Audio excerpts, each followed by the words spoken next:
조선 궁궐의 밤은 깊었습니다. 붉은 등불이 어둠을 밀어내지 못하는 시각, 창경궁 깊은 곳에서 한 여인이 사약을 받았습니다. 떨리는 손으로 잔을 들어 올린 그 여인의 이름은 수계문씨. 한때 왕의 총애를 한 몸에 받으며 궁궐을 주무르던 여인이었으나 이제는 독이 든 잔 앞에서 마지막 숨을 헤아려야 했습니다. 그녀가 사약을 마시던 그날 젊은 왕 정조는 창밖을 바라보고 있었습니다. 24세 나이, 아직 젊은 왕이었지만 그의 눈빛은 세월보다 깊은 슬픔과 분노로 가득했습니다. 아버지 사도세자가 뒤주 속에서 죽어가던 그 여름날, 어린 새손이었던 그는 궁궐 담장 너머에서 아버지의 신음을 들었습니다. 그리고 그 모든 비극의 중심에 문씨가 있었습니다. 이것은 한 여인의 몰락과 한 왕의 복수에 관한 이야기입니다. 권력의 정점에서 추락한 여인과 피로 얼룩진 복수를 완성한 왕의 이야기. 역사는 이들을 어떻게 기억할까요? 요녀와 복수자? 아니면 권력의 희생자들? 그 전에 잠깐 구독, 좋아요 눌러주시고 지금부터 그 이야기를 들려드리겠습니다. 1751년 겨울, 창경궁에 차가운 바람이 불어왔습니다. 세자빈 현빈조 씨가 세상을 떠나자 궁궐은 상복의 물결로 가득했습니다. 흰 상복을 입은 궁녀들이 빈전을 오가고 향불 연기가 하늘로 피어올랐습니다. 슬픔이 궁궐 구석구석을 적시던 그때 영조의 시선이 한 궁녀에게 머물렀습니다. 그녀의 이름은 문씨. 현빈조 씨를 모시던 궁녀였습니다. 가늘고 고운 손끝으로 향을 피우고 단정한 눈매로 바닥을 바라보던 그녀. 상중의 슬픔 속에서도 묘한 우아함을 잃지 않는 모습이 영조의 마음을 흔들었습니다. 전하, 지금은 상중이옵니다. 상궁들이 조심스럽게 간언했지만 영조는 이미 마음을 정한 듯 했습니다. 그녀를 데려오라. 내 마음이 이미 그곳에 있노라. 왕의 명은 절대였습니다. 며느리의 장례도 채 끝나기 전에 문씨는 영조의 처소로 불려갔습니다. 궁궐은 충격에 휩싸였습니다. 상중의 궁녀를 가까이 한다는 것, 더구나 며느리를 모시던 궁녀라니. 대신들은 입을 다물었고 궁녀들은 수군거렸습니다. 하지만 영조는 아랑곳하지 않았습니다. 그에게 문씨는 늦게 찾아온 봄과 같았습니다. 예순을 바라보는 나이에 만난 젊은 여인. 문씨의 미소는 왕의 외로움을 달래주는 듯했고 그녀의 목소리는 왕의 마음을 편안하게 만들었습니다. 그대는 내 늦은 봄이오. 영조는 문씨에게 속삭였습니다. 그 순간부터 문씨의 운명은 바뀌었습니다. 평범한 궁녀에서 왕의 총애를 받는 여인으로. 하지만 그녀는 아직 몰랐습니다. 그 총애가 얼마나 많은 피와 눈물을 부를지. 1752년 봄, 문씨는 정식으로 후궁의 지위를 받았습니다. 수기. 후궁의 품계 중에서도 높은 자리였습니다. 궁녀 출신으로는 이례적인 일이었습니다. 조정은 발칵 뒤집혔지만 영조는 흔들리지 않았습니다. 과인이 사랑하는 여인을 누가 감히 논하는가? 왕의 위엄 앞에서 신하들은 고개를 숙일 수밖에 없었습니다. 문씨는 순식간에 궁궐의 실세로 떠올랐습니다. 그녀가 지나가면 궁녀들이 머리를 조아렸고 상궁들조차 조심스럽게 말을 건넸습니다. 하지만 문씨의 야망은 거기서 멈추지 않았습니다. 그녀에게는 오라비가 있었습니다. 문성국. 평범한 양반 출신이었으나 누이가 왕의 총애를 받자 그 역시 권세를 얻기 시작했습니다. 남매는 긴밀히 손을 잡았습니다. 누이, 이 기회를 놓쳐서는 안 돼오. 우리가 왕실의 중심에 서야 하오. 문성국의 말에 문씨는 고개를 끄덕였습니다. 그녀의 눈빛이 차갑게 빛났습니다. 오라버니, 저는 이미 준비가 되어 있사옵니다. 그날부터 문씨는 궁중의 모든 정보를 모으기 시작했습니다. 특히 사도세자의 일거수일투족이 그녀의 관심사였습니다.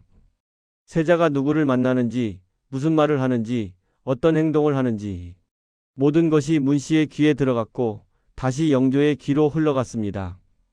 전하, 세자께 없어 또 의복을 찢으셨다 하옵니다. 전하, 세자께 없어 밤중에 궁을 나가셨다 하옵니다. 전하, 세자께 없어 말씀이 과격하시다 하옵니다. 문씨의 입에서 나오는 말들은 하나같이 세자를 곤경에 빠뜨렸습니다. 사실이든 과장이든 그녀의 말은 영조의 마음을 흔들기에 충분했습니다. 영조는 점점 아들을 불신하게 되었고 사도세자는 점점 고립되어 갔습니다. 해경궁 홍씨는 이 모든 상황을 지켜보며 가슴을 쥐어뜯었습니다. 그녀는 훗날 한중록에 이렇게 적었습니다. 그 여인은 요녀요. 그 오라비는 간적이었다. 내 아들을 해친 것은 그들의 혀였다. 문씨는 한 남자의 사랑을 이용해 한 왕자의 운명을 바꾸어 놓고 있었습니다. 그리고 그녀 자신도 그 운명의 소용돌이에서 벗어날 수 없으리라는 것을 아직은 깨닫지 못했습니다. 1762년 여름은 유난히 무더웠습니다. 창경궁 낙선당에 작은 화재가 발생했습니다. 큰 불은 아니었습니다. 궁녀들이 재빨리 불을 끄고 피해도 크지 않았습니다. 하지만 문성국은 이 작은 화재를 놓치지 않았습니다. 전하, 이는 세자의 소행이라 하옵니다. 문성국이 영조 앞에 무릎을 꿇고 아뢰었습니다. 그의 목소리는 떨리고 있었지만 눈빛은 차갑게 가라앉아 있었습니다. 무엇이라? 세자가? 영조의 얼굴이 일그러졌습니다. 그동안 쌓인 불신과 분노가 폭발하는 순간이었습니다. 사도세자는 급히 불려왔습니다. 세자는 결백을 호소했지만 영조는 더 이상 듣지 않았습니다. 내가 과인을 죽이려 하였느냐? 영조의 목소리가 궁궐을 울렸습니다. 세자는 바닥에 엎드려 용서를 빌었지만 왕의 마음은 이미 돌이킬 수 없을 만큼 굳어 있었습니다. 뒤주를 가져오라. 그 명령이 떨어지자 궁궐은 얼어붙었습니다. 해경궁 홍씨가 울부짖으며 달려왔지만 군사들에게 막혔습니다. 어린 세손 산훗날의 정조도 멀리서 그 광경을 지켜보았습니다. 11살의 아이가 아버지가 뒤주에 갇히는 모습을 바라보았습니다. 뒤주 문이 닫혔습니다. 여름의 뜨거운 햇살이 뒤주를 달구었습니다.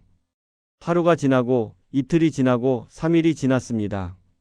뒤주 안에서 신음소리가 들려왔습니다.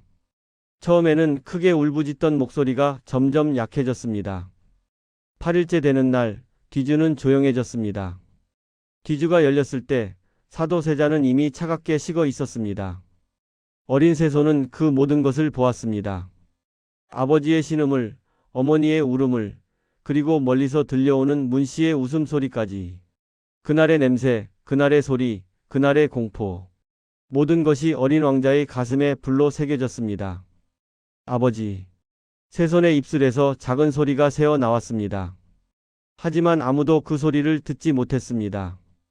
궁궐은 죽음과 슬픔으로 가득 차 있었고 어린 왕자의 울음은 그 속에 묻혀버렸습니다. 그러나 그 울음은 사라지지 않았습니다. 세손의 가슴 깊은 곳에서 불씨로 남아 언젠가 폭발할 날을 기다리고 있었습니다. 사도세자가 죽은 그해 문씨는 종이품 수기로 승격되었습니다. 후궁 중에서도 최고의 지위였습니다. 궁녀 출신으로는 전무후무한 일이었습니다. 궁중은 다시 한번 충격에 휩싸였지만 이제는 누구도 감히 반대하지 못했습니다. 영조는 문씨를 더욱 총애했습니다.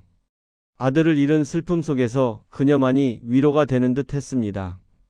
왕은 종종 문씨의 처소를 찾았고 그녀의 무릎에 머리를 기대고 차를 마셨습니다. 그대가 내 곁에 있으니 천하가 편안하오. 영조의 말에 문씨는 부드럽게 미소 지었습니다. 하지만 그 미소 뒤에는 차가운 계산이 숨어 있었습니다. 그녀는 이미 궁궐의 실권자였습니다. 궁녀들은 그녀의 눈치를 살폈고 상궁들은 그녀의 말 한마디에 떨었습니다. 문씨의 오라비 문성국은 더욱 기세등등했습니다. 관직도 없는 양반이었으나 그의 한마디는 조정을 흔들었습니다. 대신들이 그에게 뇌물을 바쳤고 백성들은 그의 집 앞을 지나갈 때 고개를 숙였습니다.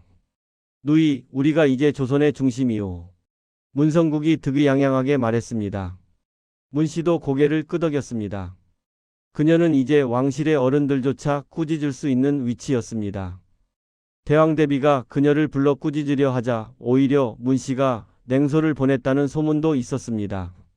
하지만 문씨는 한 가지를 간과하고 있었습니다. 권력은 영원하지 않다는 것. 그리고 모든 행동에는 대가가 따른다는 것. 특히 그녀가 무심코 지나쳤던 한 아이 세손산이 조용히 자라나고 있다는 사실을 깨닫지 못했습니다. 세손은 조용했습니다. 할아버지 앞에서는 공손했고 대신들 앞에서는 예의 바랐습니다. 하지만 그의 눈은 모든 것을 보고 있었습니다. 문 씨의 교만을, 문성국의 횡포를, 그리고 아버지를 죽음으로 몰아넣은 그들의 죄를. 세손은 밤마다 한중록을 읽던 어머니 옆에 앉아 있었습니다. 어머니가 눈물을 흘리며 적는 글을 보며 세손은 다짐했습니다. 어머니, 언젠가 아버지의 한을 풀어드리겠습니다. 해경궁 홍 씨는 아들을 바라보며 눈물을 닦았습니다. 내가 무사히 자라기만 해도 어미는 만족하다. 하지만 세손의 눈빛은 이미 결심으로 가득 차 있었습니다. 그는 단순히 살아남으려는 것이 아니었습니다. 복수를 준비하고 있었습니다. 1776년 3월 5일 영조가 승하했습니다. 83세의 나이로 긴 생을 마감한 것입니다. 궁궐은 다시 상복의 물결로 뒤덮였습니다. 하지만 이번에는 분위기가 달랐습니다. 슬픔 속에 긴장감이 감돌았습니다. 3월 10일 24세 젊은 왕이 즉위했습니다. 정조. 어린 시절 아버지가 뒤주에서 죽어가는 것을 지켜본 그 세손이 이제 조선의 왕이 되었습니다. 즉위식이 끝나자마자 정조는 첫 교지를 내렸습니다. 대신들이 숨을 죽이고 지켜보는 가운데 왕의 목소리가 전각에 울려 퍼졌습니다. 숙의 문 씨의 자위를 삭탈하라. 궁궐이 얼어붙었습니다. 문 씨는 자신의 처소에서 그 소식을 듣고 얼굴이 새하얗게 질렸습니다. 상궁들이 급히 달려와 그녀를 부축했습니다. 마마, 어찌 하시겠나이다? 문 씨는 떨리는 목소리로 대답했습니다. 그 아이가 나를 어찌할 수 있겠느냐. 하지만 그녀의 목소리에는 확신이 없었습니다. 이미 영조는 세상에 없었고 그녀를 보호해줄 사람은 아무도 남아있지 않았습니다. 오히려 지난 20년간 그녀가 짓밟았던 사람들이 복수의 칼을 갈고 있었습니다. 정조는 거기서 멈추지 않았습니다. 다음 교지가 내려졌습니다. 문성국을 귀양 보내고 그 재산을 몰수하라. 문 씨의 오라비는 하루아침에 모든 것을 잃었습니다. 권세도, 재산도, 지위도. 그는 초라한 죄인의 모습으로 한양을 떠나야 했습니다. 길가에 늘어선 백성들이 그에게 침을 뱉었습니다. 간신, 역적. 예전에 그의 집 앞을 지나며 고개를 숙이던 바로 그 백성들이었습니다. 문성국은 비틀거리며 걸어갔습니다. 영광의 날들이 주마등처럼 스쳐 지나갔습니다. 문 씨는 처소에 갇혀 밤낮으로 울었습니다. 궁녀들조차 그녀를 찾아오지 않았습니다. 20년간 그녀에게 굽실거리던 사람들이 이제는 그녀를 피했습니다. 권력이 사라지자 모든 것이 신기루처럼 흩어졌습니다. 정조는 매일 아침 아버지의 위패 앞에 절을 올렸습니다. 아버지, 조금만 기다려 주십시오. 반드시 한을 풀어드리겠습니다. 왕의 눈에서 눈물이 흘러내렸습니다. 복수는 달콤했지만 동시에 쓰디쓴 것이었습니다. 1776년 8월 무더운 여름이 한창이었습니다. 정조는 마침내 최종 결정을 내렸습니다. 대신들을 모아놓고 교지를 낭독했습니다. 숙의 문 씨는 선왕을 현혹하고 세자를 모함한 죄로 사약을 내린다. 전각이 조용해졌습니다. 대신들은 서로의 얼굴을 바라보았습니다. 누구도 반대하지 않았습니다. 아니, 반대할 수 없었습니다. 문 씨의 죄는 명백했고 왕의 결심은 확고했습니다. 8월 10일 저녁 내관이 문 씨의 처소를 찾았습니다. 손에는 나무 상자가 들려 있었습니다. 문 씨는 그것이 무엇인지 알았습니다. 그녀의 얼굴에서 마지막 혈색마저 사라졌습니다. 마마, 전하의 명이 옵니다. 내관이 조심스럽게 상자를 내려놓았습니다. 상자 안에는 검은 액체가 담긴 작은 잔이 있었습니다. 사약이었습니다. 문 씨는 떨리는 손으로 잔을 집어 들었습니다. 20년 전 그녀는 평범한 궁녀였습니다. 그러다가 왕의 눈에 들어 한순간에 권력의 정점에 올랐습니다. 그 영광의 날들이 주마등처럼 스쳐 지나갔습니다.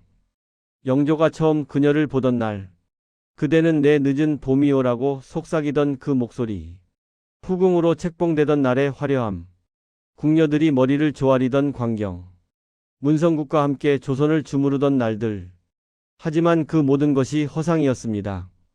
권력은 영원하지 않았고 총애는 사라졌으며 이제 그녀에게 남은 것은 차가운 독이 든 잔뿐이었습니다. 전하. 문 씨의 입술에서 작은 소리가 새어 나왔습니다.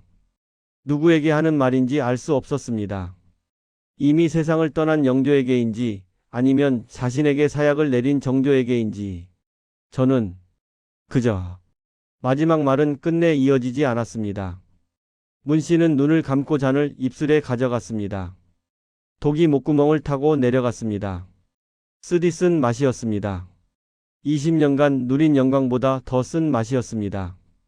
잔이 바닥에 떨어졌습니다. 문 씨의 몸이 천천히 쓰러졌습니다. 그녀의 눈은 여전히 떠져 있었지만 더 이상 아무것도 보지 못했습니다. 정조는 그 광경을 보지 않았습니다. 왕은 아버지의 위패 앞에 앉아 있었습니다. 밤하늘의 별이 총총했습니다. 아버지, 이제 편히 쉬소서. 정조의 목소리가 떨렸습니다. 복수는 완성되었지만 가슴속의 공허함은 채워지지 않았습니다. 문 씨의 죽음과 함께 그녀의 집안은 완전히 무너졌습니다. 문성국은 노비로 강등되었고 문 씨의 어머니는 제주도로 유배되어 관비가 되었습니다. 한때 조선의 실세였던 집안이 하루아침에 천민으로 전락한 것입니다. 하지만 정조는 문 씨의 두 딸만큼은 살렸습니다. 화령옹주와 청현옹주. 그들은 왕실의 옹주 신분을 잃고 평민으로 강등되었지만 목숨만은 보전할 수 있었습니다. 정조가 대신들에게 말했습니다. 그들은 죄가 없다. 오직 어미의 탐욕만이 죄였을 뿐이다. 화령옹주는 어머니의 죽음을 듣고 통곡했습니다. 한때 궁궐에서 가장 총애받는 옹주였던 그녀는 이제 평범한 양반가의 여인으로 살아가야 했습니다. 궁궐의 화려함도 옹주의 지위도 모든 것이 사라졌습니다. 어머니, 어머니. 화령옹주의 울음소리가 밤하늘에 퍼졌습니다. 하지만 죽은 자는 대답하지 않았고 살아있는 자들은 그저 슬픔을 견뎌내야 했습니다. 정조는 멀리서 그 울음소리를 들었습니다. 왕의 가슴도 아팠습니다. 복수는 정당했지만 무고한 사람들까지 고통받는 것을 보는 것은 쉽지 않았습니다. 이것이 복수의 대가인가? 정조는 혼자 중얼거렸습니다. 아버지의 한은 풀었지만 새로운 슬픔이 생겨났습니다. 역사는 이렇게 반복되는 것일까? 복수가 또 다른 복수를 낳고 슬픔이 또 다른 슬픔을 만들어내는 것일까? 1776년 여름이 지나가고 가을이 왔습니다. 문 씨의 죽음 이후 궁궐은 조용해졌습니다. 정조의 권위는 확고해졌고 더 이상 아무도 감히 왕에게 도전하지 못했습니다. 하지만 정조의 마음은 평온하지 않았습니다. 밤마다 꿈을 꾸었습니다. 어린 시절 뒤주 속에서 신음하던 아버지의 목소리가 들렸습니다. 그리고 멀리서 들려오는 문 씨의 웃음소리. 두 소리가 뒤섞여 정조를 괴롭혔습니다. 아버지. 정조는 악몽에서 깨어나 땀을 흘렸습니다. 옆에서 시중을 들던 내관이 놀라 물었습니다. 전하, 편찮으시옵니까? 정조는 고개를 저었습니다. 아니다. 괜찮다. 하지만 괜찮지 않았습니다. 복수는 끝났지만 상처는 아물지 않았습니다. 아버지는 이미 돌아오지 않았고 잃어버린 시간도 되돌릴 수 없었습니다. 정조는 창밖을 바라보았습니다. 달빛이 궁궐을 비추고 있었습니다. 저 달빛 아래서 얼마나 많은 사람들이 울고 웃고 사랑하고 미워했을까? 권력을 위해, 복수를 위해, 살아남기 위해. 왕은 아들이었고 복수는 눈물이었으니 정조는 조용히 중얼거렸습니다. 그는 왕이었지만 동시에 아버지를 잃은 아들이었습니다. 복수를 완성했지만 가슴속의 공허함은 채워지지 않았습니다. 역사는 계속 흘러갔습니다. 정조는 조선의 개혁을 이끌었고 백성들은 그를 성군으로 기억했습니다. 하지만 그의 가슴속 깊은 곳에는 언제나 그날의 기억이 남아 있었습니다. 뒤주 속의 신음, 문 씨의 웃음, 어머니의 눈물, 그리고 사약을 마시던 그 여름밤. 모든 것이 정조의 인생을 만들어냈습니다. 그로부터 200년이 넘는 세월이 흘렀습니다. 숙의 문 씨와 정조의 이야기는 역사책 속에 남았습니다. 누군가는 문 씨를 요녀라 불렀고 누군가는 정조를 복수자라 불렀습니다. 하지만 과연 그것이 전부일까요? 문 씨는 정말 순수한 악인이었을까요? 아니면 권력의 소용돌이에 휩쓸린 한 여인이었을까요? 평범한 궁녀로 태어나 왕의 총애를 받게 되었을 때 그녀에게 선택지가 있었을까요? 정조는 정의로운 복수자였을까요? 아니면 개인적 원한을 공적 권력으로 풀어낸 것일까요? 아버지의 죽음이 정당한 복수의 이유가 될 수 있을까요? 역사는 승자의 기록입니다. 정조가 승리했고 문씨는 패배했습니다. 그래서 역사책은 정조를 성군으로 문씨를 요녀로 기록했습니다. 하지만 그날 밤 사약을 마시던 문씨의 마음은 어땠을까요? 20년간의 영광이 한순간에 무너지는 것을 보며 그녀는 무슨 생각을 했을까요? 후회했을까요? 아니면 원망했을까요?